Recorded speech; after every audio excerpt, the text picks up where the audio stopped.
Pásítọ̀ Sam Olúalọ́ olórí burúkú aláyé bàjẹ́ aṣíwèrè. Ṣé orúkọ ìbọnmi ẹ̀ nìyẹn? Wọ́n àti Olúalọ́, Pásítọ̀ Sam Olúalọ́ ọ̀tọ̀.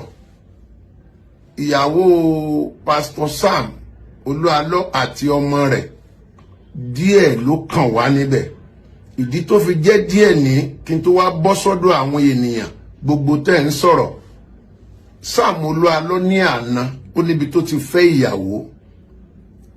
Ọdún kìíní, ọdún kan àbọ̀, ọdún kejì, ọdún méjì àbọ̀, ọdún mẹ́ta. Ṣé bẹ́ẹ̀ ni àwọn ẹbí ìyàwó Olúalọ́ ni wọn ò rí ọmọ wọn, wọn ò rí ọmọ wọn. Wọn á dẹ̀ rí ìgbésẹ̀ tí wọ́n lè gbé. Ṣé kò sẹ́nìkan kan nínú fámìlì yẹn tó lè mọ the next thing and the right thing to do?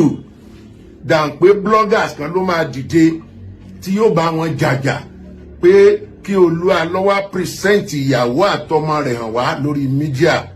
Èmi gbàgbọ́ wípé bẹ́ẹ̀ ni tí n bá ń ṣẹlẹ̀ wọ́n ní ẹ̀tọ́ láti lọ sọ́dọ̀ ìjọba. Police station wà ńlẹ̀, kóòtù wà ńlẹ̀.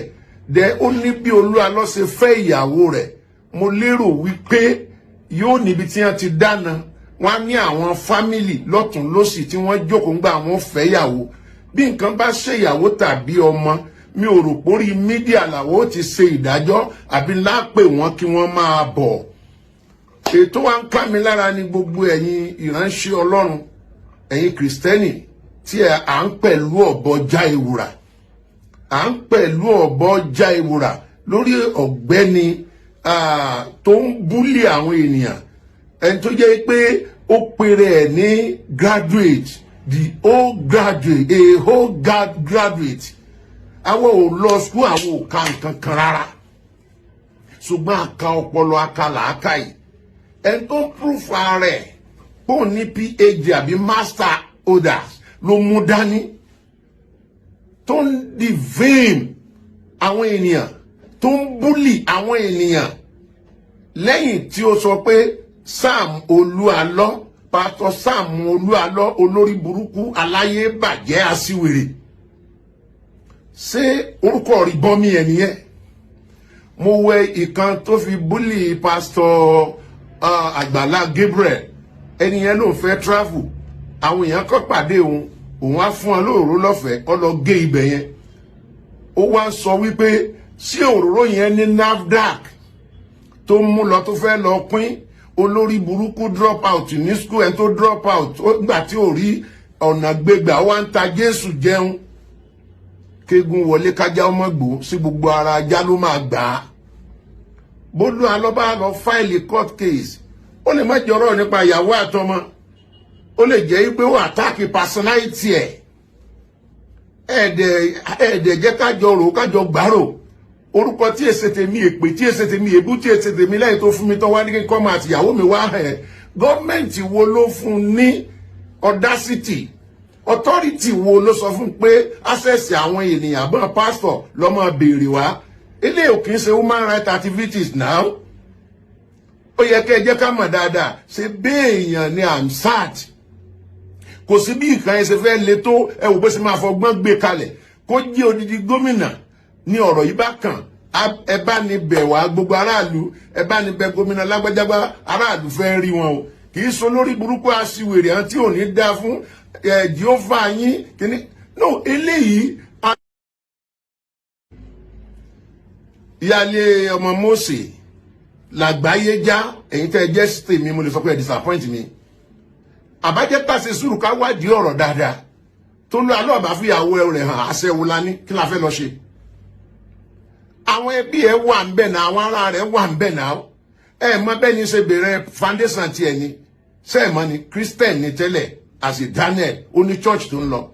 Òjijì lórí pé Jésù ò gbé wọn. Jésù ò dẹ̀ lè gbé gbogbo anybody torí arínúròde ni ó ti mọ tó máa jẹ́ lọ́jọ́ iwájú. Bí Jésù ò bá dẹ̀ gbé ó gbé àwọn kan. Pé Jésù ò gbé ẹ lọ́dẹ̀ bọ́ta lọ́dẹ̀ bẹ̀rẹ̀ sí sọ pé ẹ ti padà sí ẹ̀sìn àwọn bàbá yín. Gbogbo ẹ̀sìn àjèjì tán fẹ́ fi balẹ̀ yìí jẹ́ ló bẹ̀rẹ̀ sí búlì àwọn pásítọ̀ látòrí Adébóyè bọ́ sórí àwọn pásítọ̀ míì lóríṣiríṣiríṣi bẹ́ẹ̀ lórí bàbá kí ni wọ́n ti ń pè bàbá olórí CAC yìí bàbá Ẹ̀sìnkáyà Ọládèjì gbogbo wọn lọ bẹ̀rẹ̀ sí ní bullying, gbogbo wọn lọ ń faṣọ yàmàlára. Why? Kí ló dé? Kí ni wọ́n rà nígbà ẹ? Bẹ́nìkan bá wá dìde tó bá sún ẹ lọ sí ilé ẹjọ́, ó ní afẹ́ fi ẹ̀sìn kìrìsìtẹ́nì balẹ̀ jẹ́, ibi tó ti kọ́kọ́ bẹ̀rẹ̀ nìyẹn, ilẹ̀ bàbá àwọn wọ́n wá gbà Jèhófà yín tí ẹ ń pè Yahweh yín, Jésù yín, kò sí nǹkan kan nínú rẹ̀, asán ni. Ẹ lọ wo gbogbo wọn prógrámù ẹ̀ látẹ̀yìn náà. Ẹ wá ń sọ̀pọ́tì ẹ nísìnyí pé ìyàwó àtọmọ Olúalọ́ tí wọ́n ní kán fi hàn náà fi lọ sí court. No. Kéèyàn àdírẹ́sì Àgbàlá Gabriel Adémọ́lá Amúsàn pé drop out ní school, drop out tó dẹ̀ ní foundation tí ń re àwọn èèyàn lẹ́kún, tó ní foundation tó ń tún ayé àwọn ènìyàn ṣe, drop out tó jẹ́ pé ó ti nu omijé ọ̀pọ̀lọpọ̀ ènìyàn nù, ó ti dẹ̀ tó kọ́lé fún èèyàn, ó ti ra mọ́tò fún àwọn ènìyàn. Graduate foundation tí èèyàn mélòó ó lè tún ayé rẹ̀ ṣe? Bóyá nu family yín àbí nu foundation yín èèyàn mélòó lẹ ti sọ de èèyàn, lẹ ti bọ́ sọ òsìpò lára rẹ̀. Gbogbo pastor tẹ́ ń bú pátápátá yìí, àwọn kan wọ́n ti bọ́ sọ ọ̀yà kúrò lọ́rùn wọn. Ó wí tán ọbẹ̀ sí lọ lẹ́yìn yẹn ló lọ ń gbé àwọn obìnrin kan tí wọ́n ti fẹ́ pastor rí, àwọn tó jẹ́ pé ẹ lọ church, ẹ lọ sórí òkè ń tẹ́ ẹ bá lọ ẹ̀ràn, ẹ lọ ń seduce pastor, bẹ́ẹ̀ pastor wọn á bá yín sùn ṣe béèyàn ni. Ntẹ́ ẹ ní lọ́kàn òun ni láti lọ da ministry ẹ̀rú, ẹ fẹ́ lọ dìyàwó ni, Ọlọ́run ló padà mú yín, so wálé yín wá.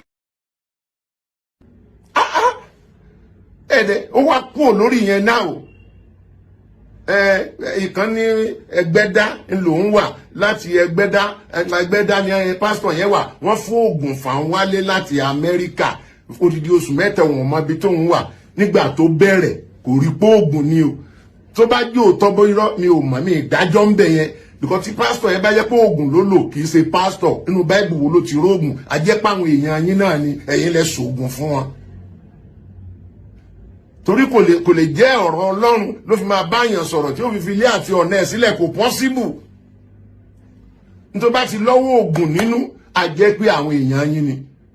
Oníkan mú NAFDAC òróró tí wọ́n fẹ́ lọ fún àwọn èèyàn wa, tó bá jẹ́ mi ni ó ta òróró ni, náà bá mo sì fẹ́ fún yàn lóróró lọ́fẹ̀ẹ́, ṣe bí mo rà ni, ṣe bí mo ra òróró ni. What are you telling me? Ẹ̀dẹ̀ wá lọ ń pàtẹ́wọ́ fún tí ò dáa, wọ́n sì mẹ́sùn tí wá bọ̀ wá wí kò múra lẹ̀ o. Ẹ̀sùn tí wá pọ̀ rẹpẹtẹ, tọ́lá alásọ fún la wa, wọ́n mẹ́sùn wá bọ̀ kó lè mèpè tó máa ṣẹ́. Ìfún tíyàn bá mu oògùn olóró tó a jókòó gẹ́gẹ́ bí ọmọ Yorùbá, a máa gbé kálí ọ̀rọ̀. Àwọn bàbá wa lẹ̀ Yorùbá wọn lè tọ́ ọmọ báyìí náà, wọn lè ti ọmọ wọn síta kán máa wo ọmọ wọn ràn kó kàn jáde. Ìwọ Olúkọ̀yà Mountain of Fire àwòbàdàn bí ẹni wọ̀ yọ olójú kàńtà olójú sàndó. Ṣé ọ̀rọ̀ nìyẹn létí ọmọ Yorùbá?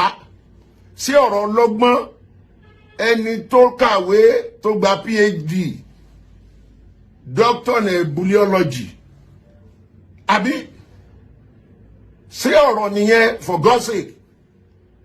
Àwọn tí ọ̀sẹ̀ ọ tó rò ẹ́ tó mọ bí wọ́n ṣe ń gbé, tó mọ lémọ̀nà wọn, ọ̀dẹ̀ ń búlì wọn. Mo rọ̀ yín gbogbo ẹ̀yin ènìyàn, ẹ jẹ́ ká farabalẹ̀. Bí o bá ní wọ́n ṣe kinní kan ìgbà bàbá sásùn lórí ọ̀rọ̀ ìyàwó àtọmọ mi ò sáìdì pásítọ̀ ló àlọ́, but kò sí ìjọba tó fún ẹ ní license láti wá access àwọn property èèyàn, iye mọ́tò tí mo ní, ọmọ tí mo bí, ìyàwó tí mo ní, kò sí ìjọba tó fún ẹ license ẹ̀. Àwọn family ìyàwó wọn bí tó yẹ kán gbà lọ, gbogbo ẹ̀yin tẹ́ ń support ẹ̀, tó bá tó time tó lọ alógbéyàwó ẹ̀tọ́ mẹ́ta tẹ́ bá dẹ̀ gbọ́ information kó ti fi sowó àbí nǹkan kan, ẹ mú proof jáde, ẹ jẹ́ kí complainant kó dúró, ẹ jẹ́ kán file case against ẹ̀. Kì í sọ̀rọ̀ orí mídíà, tó bá tiẹ̀ máa dórí mídíà ìgbà yẹn làwọn bloggers máa gbà láàmú fi sàwà, láàmú fi ṣeré, láàmú bupẹ́ àti pastor access ni. But kí lẹ rí dìmú báyìí tẹ́ ń proof ẹ̀ pé kì í ṣe ìrànṣẹ́ Ọlọ́run. Yóò dára fún gbogbo wa o. Ẹ jọ̀wọ́ torí Ọlọ́run, ẹ jẹ́ kí a ṣe jẹ́jẹ́, aṣòdì sí Kristi ní ọ̀gbẹ́ni yìí, ibi tó ń lọ kò tí ì débẹ̀ o. Yóò dára fún wa.